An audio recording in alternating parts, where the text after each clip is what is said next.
Mbote na kombo na Yesu peuple de Dieu na pamboli bino na mabuta na bino bisika sur zami Nzambe aza na bino longo. Bien-aimé tongwa lelo na ilio sango moko za très important et sango moko za très spécial pour na yo pour na mabuta na yo bisika nyonso zali. Yaya monde to parcours na ngwe komi très dangereux, très compliqué. Bat bazo sila bespoir katita bango. Bat ndeko na bandeko bakomi ko potana. Mwasi na mobali ko kanezate. Mwasi na mobali infidélité. Mwasi na mobali makambo ekoti na ndenge moko jete. Metika nzamba pambolo na tongwa lelo parce que yo zingolo olandanga. Bien mo zala décider. Makambo nyo se compliquer ki vi na yo. Na zo ipsa mutu mo na tongwa lelo solution ya mona elio. Yaya, merci. O kamwa na yebi okoluka oyeba. Eza importance te oyebanga. Eza importance te obana koluka description nanga. Nazande kona pasteur Jonas Mboma a passer Luanda Ngola wapi sika o église efandi petozo kamba dibota na Nzambe. Yaya tika Nzamba pambola yo na tongo malamu Nzamba pesi biso merci. Ndere mena nto sambela Nzambe o apesi biso mokola lelo aza fidèle aza juste. Dalingi juste te biseka merci na Ngola sali biso parce que pesa mena mutu nyonso te yaya. Obi eza faveur moko otozui mokile pesi biso ngote. Yaya to vota bango bazo kamba total la bango to pese bon confiance mais toujours du jour au jour tous en la déception du jour au jour makamozo ezo la compliqué nzambo yo vota été nzambo yo yaya o pese lo côté nzambo yo pesa ke lo côté mais azo faire vivre yo yaya yo ka bibelo bi malamu kutu mbwa o azana bomo ke lio o yakufa yo kana bisa yo ndengo zo yo landanga oza moto esengo oza na valeur très important soki famille no valeur ezate mais ezana nzambo azana valeur likona yo ezana nzambo ayebiti na azobatela yo nzamba pambolo to sambela bien-aimé kolo na pesi merci une fois de plus na grâce na opportunité pesi biso na faveur yaya o lala ki biso pour la moshi biso ta lelo pusi biso susu pene na yo to landa oza maloba na yo yaya bibelo bi moto obika kana lipate kasi maloba na Nzambe papa tozo ndima tongwa lelo toza béni malobo tozo yoka yaya eko fortifier biso eko suka kana fortification te eko pesa biso kimia e suka kana kimia te eko salete bilaka na biso kokisama ba projet na biso Seigneur merci banda na biso peso kisa na biso na kombo na Yesu ndeto lobi amen merci ndeko nanga Nzamba pambola yo. Et na ilo likamo très important na tongwa lelo thème tozolo na tongwa lelo mets ta confiance à l'Éternel, tu seras jamais confondu. Mets ta confiance à l'Éternel, tu seras jamais confondu. Bien-aimé, au pesa pas tu confiance. Au pesa pas tu confiance dans la qualité nyonso. Olobi oza mwana nga na tse na compagnie na tse directeur a gérer compagnie oyo a gérer maison oyo a gérer pharmacie oyo ozui moi sotie wana te yaza la secrétaire ozui moi sotie wana te ya simba kesi mais suka ka déception et belé bakenda poto croyant que kunande bakoza erreur bakoza heureuse. Plusieurs personnes vont habiter, soit ils ont déplacé Mboka, na moi makambo zo tungisanga esila. Na ina bisa mutu moko mboka change ka destinée na mutu te. Na ina bisa mutu moko mboka epesa ka mutu valeur te. Na ina bisa mutu moko okoki ko pona mboko ke vivre. Okopona mwasi obala, okopona ba camarade otambo na bango, okopona ndako ofutela, même mokolo moko to tikalo pona famille obota manango. Gloire au Seigneur. Ya famille obota manango, Nzambe ndata yokat na famille wana. Nzambe nda yebi famille wana. Na ina biso bien-aimé, so côté confiance n'est pas Nzambe, okozala jamais déçu. Na ina mutu moko, tia confiance ne pas Nzambe, a confondre ta mukolo moko te. Nzambo to lobela, ya azanzambe o te akufa la mukate. Nzambo na lobela, o batwa lobako ayaki pona bandeko na bango, bandeko na bango boya kiye, nda yaki pana biso c'est faux. ngala koma na okaka kanda ce pasteur aso bablo kona ki Yesu ayaka pona ndeko na bango baboya kai ndetso to mérita ke pona grâce yaya soki Yesu na yaki pona bandeko na bango c'est que Yesu na bango azana tata azana mama azana bandeko na ba cousin mais Yesu na zote ya yo ayaka pona ndeko moko te azana ndeko te azana famille te bien aimé na zo bisa na tongwa lelo aza Yesu na yo aza tata na yo akufa ki pona yo ayaki pona yo yo soko ndimiye otie na motema no opesi confiance au selo makambo o famille ne sala yote au peso makambo o famille ne sala opesa te au peso makambo école pesa yote o nazolo ba église pesa yote tika moto moko na tongwa lelo wazocha confiance na Nzambe Nzamba peso makambo ba classe otange pesa yote na kombo na Yesu Yesu ayaka pona bisote ayaka pona bisote pona anai yango moni lelo christianisme eza très bas parce que bato sotia bato mabe bato ça bato les contrer aux écrits dans la Bible par leur intelligence. À ce verset non, il était venu pour les siens qu'on parle des siens, quels siens oh yozolobela Yesu ayaki pona biso bato na ye ayaki pona biso ba chrétien ayaki pona biso to ndima ye quand on parle des siens bato bazotambola conformément maloba na ye moto ndima ki était ba scribe ndima ki était ba docteur aloba ndima ki était parce que c'était intelligent comme lui.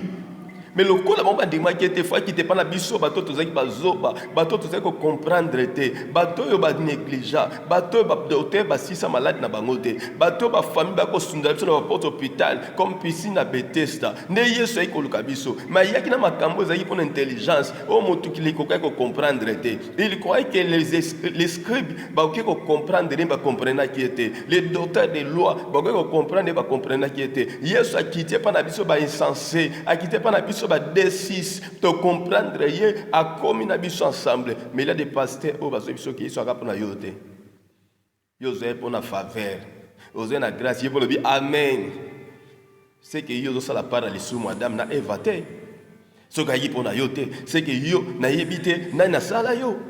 Mais ce que Christ m'a sala yo, yende papa na yo, bien aimé na zo ebisa yo, confie-toi à l'Éternel, tu seras sauvé. Confie-toi à l'Éternel, tu seras jamais confondu. Na zo bana mutu moko, nyonso elelisa ki lobby, nyonso compliqué ko lobby. Tongwa lelo ezoza na direction malam au nom de Jésus. Bien aimé okoza la confondité. Muta ko sauter yaya. Otra ko za jamais confondu. Okote la mutute okotika mutute na sena moyo ozo vivre ko dépendre na famille na yote ozo vivre selon batute yo soko ozo vivre c'est Christ qui est en toi c'est pour cela ozo vivre ya na zo bisa yo Bible na mukanda Psaume chapitre 25 totangi na kombo na Yesu Bible zo ba bo na deuxième verset Mon Dieu à toi je me confie que je ne sois pas couvert de honte que mes ennemis ne se réjouissent pas à mon sujet. David azolo bakolo na yonde na tie motema nanga nazala couverte te na honte na sonité banguna nanga basepela te na likambo nanga ya nazebisa mutu moko likambo na yo otungisa vie na yo banguna no bakosepela nango te maladi na yo banguna bakosepela nango te échec no banguna no bakosepela nango te kozanga na yo banguna no bakosepela nango te nzambe alola o se confier koyebise maladi yanga yawe umeli melelo na se confier na yo yaya ba docteur o moko te basi bakoma docteur na sujet nanga te nazoyebisa mutu moko kotikala kozala na docteur moko te mpona maladi na yo eza na docteur ka moko c'est Jésus-Christ maladi oza nango soki ose confie na ye azopesa solution na ntongo lelo na kombo na Yesu nzambe apambola yo David comme roi David comme nyonso azalaki nango mbongo basoda mazoloba ete kolo natie motema na ngai epai na yo natikala kozala jamais confondi banguna nanga basepela na sujet na ngate yaya nani akiko na tongwa lelo kolo na tie lika na ngepa na yo banguna nanga basepela tina sujet nanga nzamba pambola yo soko se confier na nzambe yaya banguna no bazana sujet na yo ba ko sepela te bato nyonso baliki babundisa pendant la nuit tongwa lelo yaya ba ko fa na soni tie lika na pa nzambe tika nzamba kamba yo si quand Nzamba dirige yo, bien mais se confier à l'Éternel, tu ne seras jamais confondu. Makambo zo est impossible, pas Nzamba est possible yaya. Nga makambo na mona est impossible et pas Nzamba est possible. Na maboko na Nzamba c'est loko moko c'est impossible. Nzamba pambolo bien aimé.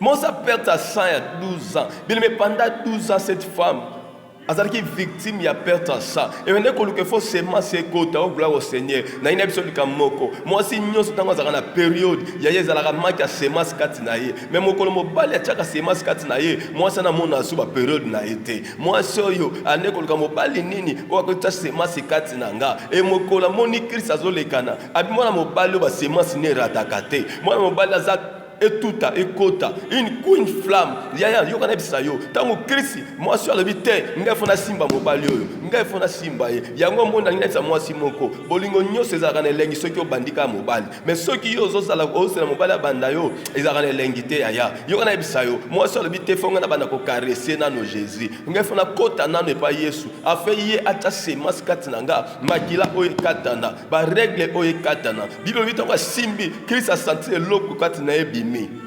Est-ce que mon bal a eu capé logo bimakati na ye?